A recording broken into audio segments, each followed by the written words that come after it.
सर्वप्रथम सर्वांना श्री स्वामी समर्थ। तर आज खूप दिवसातून समोरून व्हिडिओ टाकते, कारण माझी सुद्धा तब्येत खूप खराब होती आणि ओमची सुद्धा तब्येत खूप खराब आहे। त्याला सुद्धा रोज डॉक्टरांकडे न्याण चालू आहे। काही रिपोर्ट काढले, त्या रिपोर्टचे काही रिझल्ट यायचे आहेत। तर ओम सुद्धा खूप तब्येतीने वीक झालेला आहे, तुम्ही पाहू शकता। तर आपल्या स्वामींची कृपा आपल्यावर कायमची आहे आणि राहणार आहे, आणि आम्हाला सुद्धा खूप छान डॉक्टरांच्या औषधांचा नक्कीच फरक पडणार आहे। आणि आजच्या व्हिडिओला सुरुवात करूया। तर बघा, महाशिवरात्र जवळ आलेली आहे आणि आपण महाशिवरात्रीची तयारी खूप जोरदार आणि उत्साहाने करत असतो, कारण भगवान भोलेनाथ म्हणजे शिवशंकर हे आपले सर्वांचे आवडते देव आहेत। सर्व काही आपण आपल्या देवांना पूजा विधी सर्व काही अर्पण करत असतो। आपण त्या दिवशी उपवास सुद्धा करत असतो। खूप काही गोष्टी त्या दिवशी केल्या जातात। त्या दिवशी सफेद वस्त्र धारण केले जातात। खूप साऱ्या गोष्टी ज्या आहेत, भगवान श्री शंकरांची पालखी काढली जाते, खूप मोठ्या उत्साहाने तिथे भंडारा दिला जातो। खूप साऱ्या गोष्टी अगदी मन आपलं प्रसन्न होईपर्यंत आपण करत असतो, आणि त्या कराव्या ज्याने आपलं मन प्रसन्न होतं ते नक्कीच करावं। तर आपल्याला भगवान श्री शंकरांच्या पिंडीवर अशा काही वस्तू अर्पण करायच्या आहेत, ज्याने आपल्या घरात सुख समृद्धी समाधान ऐश्वर्य सर्व काही नांदणार आहे।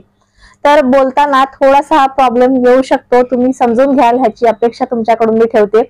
तर महाशिवरात्रीच्या दिवशी 26 तारखेला महाशिवरात्री आहे, आणि महाशिवरात्रीच्या दिवशी आपल्याला जितकी जास्त भगवान श्री भोलेनाथांची सेवा करता येत असेल, शंकरांची सेवा करता येत असेल, तितकी जास्तीत जास्त सेवा ह्या दिवशी आपल्या हातातून घडावी अशी नक्कीच असा आग्रह ठेवा।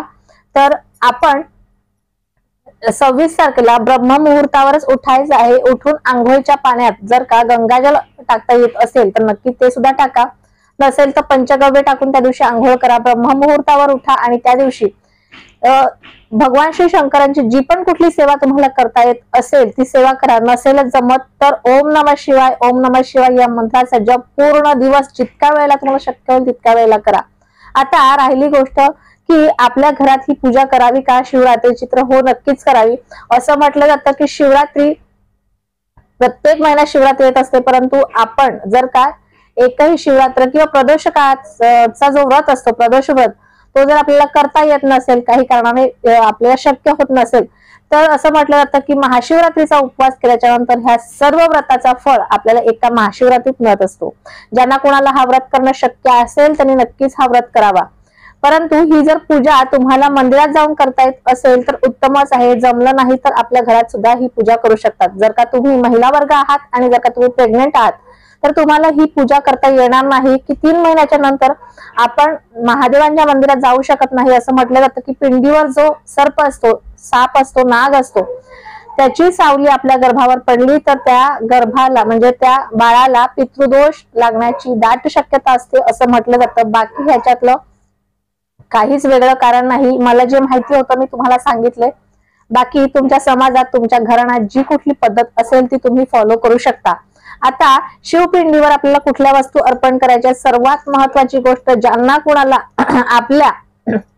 आपल्या घरात लक्ष्मी प्राप्ती हवी आहे, म्हणजे असं म्हटलं जातं की खूप सारा आपण कष्ट करत असतो, परंतु त्या कष्टाला कधीही आपल्याला फळ मिळत नाही कष्टाचं। म्हणजे काय, तर आपले जे पैसे येतात ते पैसे त्याच पावलाने माघारी जातात। आणि असं जर का होत असेल, आपल्या घरात नेहमी आजार येत असतील, कटकटी होत असतील, भांडणं होत असतील, त्यांनी सर्वात महत्वाची गोष्ट उसाचा रस, ज्यात लिंबू नसेल, अद्रक नसेल, काहीच नसेल, म्हणजे प्लेन असतं बघा। आता दादांना सांगायचं की उसाचा रस महादेवांना चढवायचा आहे, त्यामुळे फक्त प्लेन द्या, ते दादा नक्कीच देतात। थोडेसे जास्त पैसे घेतील, 10 रुपये ग्लास असेल तर 15 रुपये ग्लास घेतील, अगदी थोडासा का होईना, पण उसाचा रसाचा तुम्ही नक्कीच अभिषेक करा।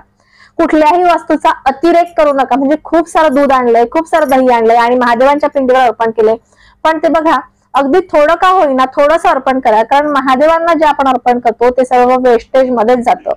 महादेव असं कधीच म्हणत नाही की खूप सारं मला अर्पण करा। त्याची गरज जर गरजूना असेल, त्याची गरज तुम्ही दानात करू शकतात, ते दान करू शकतात, तर नक्कीच तुम्ही त्या दिवशी दान सुद्धा करू शकतात। अगदी थोडीशी वस्तू तुम्ही ती अर्पण करा आणि बाकी सगळी तुम्ही गरिबांना दान केली तरीही चालेल। आता उसाचा रस दान करू शकता तुम्ही, परंतु थोडासा तुम्हाला त्या आपल्या पिंडीवर अर्पण करायचा आहे। आधी उसाचा रस, त्यानंतर थंड पाण्याचा आपल्याला अभिषेक घालायचा। थंड म्हणजे फ्रीज मधला नाही, तर जे आपण पिण्यासाठी वापरतो तेच पाणी तिथे जाऊन अर्पण करायचं आहे। नेहमी भोलेनाथांना म्हणजे शिवपिंडीवर आपल्याला थंड वस्तूचाच अभिषेक करायचा असतो।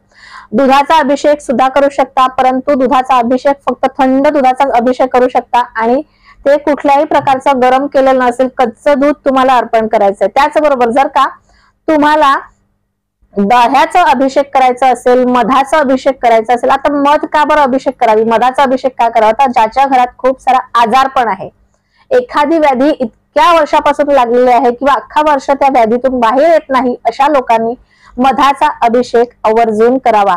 आता हा अभिषेक कुठे करावा, तर तुम्हाला शक्य असेल तर तुम्ही मंदिरात जाऊन करावा, शक्य नसेल तर घरात केला तरीही चालेल।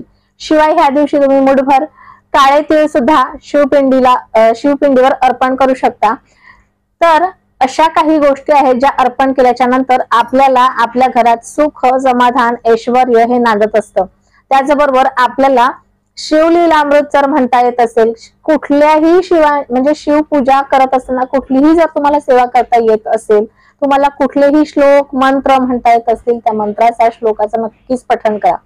महाशिवरात्र हा अत्यंत महत्वाचा दिवस आहे, त्यामुळे भगवान श्री शंकरांची पूजा, विधी, सेवा ह्या झाल्याच पाहिजे। त्याच दिवशी आपण पंचामृताने सुद्धा शिवपिंडीवर अभिषेक करू शकतो। शिवाय ह्या दिवशी आपल्याला एक तरी बिल्वपानाचं अर्पण त्या दिवशी करायचं आहे। बिल्वपान एक असेल तरीही चालेल, ते पाण्यात बुडवायचं, त्यानंतर पालथच आपल्याला शिवपिंडीवर अर्पण करायचं असतं। तुम्हाला जर खूप सारे बिल्वपत्र हवे असतील, कोणी म्हणतात 1001 चढवेन, कोणी म्हणतात 101 चढवेन, कोणी म्हणतात 111 अर्पण करीन, तर जर नाही मिळालं तर एकच बिल्वपत्र घ्यायचं, पालथं ठेवायचं, काही टायमाला पुन्हा काढायचं आणि तेच पुन्हा पाण्याने बुडवायचं, पुन्हा पालथं ठेवायचं।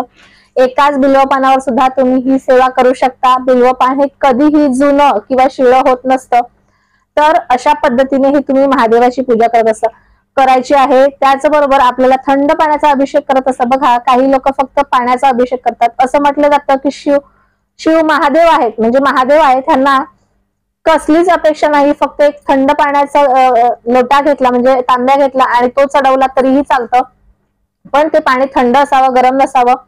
हे पाणी चढवत असताना बघा, तुम्ही जिथे जलधार आहे तिथून तुम्ही चढवायला घ्यायचं ते पाणी, त्यानंतर उजव्या साईडून आणायचं, डाव्या साईडून आणायचं, त्यानंतर शिवपिंडीवर जो मूळ असा निमुळता भाग असतो तिथून तुम्हाला तो अर्पण करायचा आहे। ह्याने खूप साऱ्या अशा गोष्टी आहेत ज्या सांगितल्याने खूप मोठा व्हिडिओ होणार आहे, तर मी व्हिडिओ इथेच थांबवते। आणि हा जो ओम आयुर्वेदिक हेअर ऑइल आहे, हा ऑर्डर करायचा असेल तर स्क्रीनवर नंबर देते, त्या नंबरवर तुम्ही नक्कीच येऊन ऑर्डर करू शकता। हा खूप सुंदर आणि खूप छान रिझल्ट येतात ह्याचे। तुमचे केस गळत असतील, काही पांढरे होत असतील, त्या सर्व समस्या दूर होतात। मी सुद्धा बघा चापून चोपून तेल लावूनच आज व्हिडिओ करायला बसलेले आहे। तर अशा पद्धतीचं हे जे तेल आहे खूप छान सुंदर आहे, नक्कीच तुम्ही स्क्रीनवर दिलेल्या नंबरवर येऊन ऑर्डर करू शकता। तर आजचा छोटासा व्हिडिओ तुम्हाला कसा वाटला तुम्ही मला कमेंट बॉक्समध्ये जरूर कळवा। व्हिडिओ आवडल्यास लाईक, शेअर, सबस्क्राईब मात्र जरूर करा। पुन्हा भेटूया अशाच एका नवीन व्हिडिओ सोबत, नवीन विषयासोबत। तोपर्यंत सर्वांना श्री स्वामी समर्थ।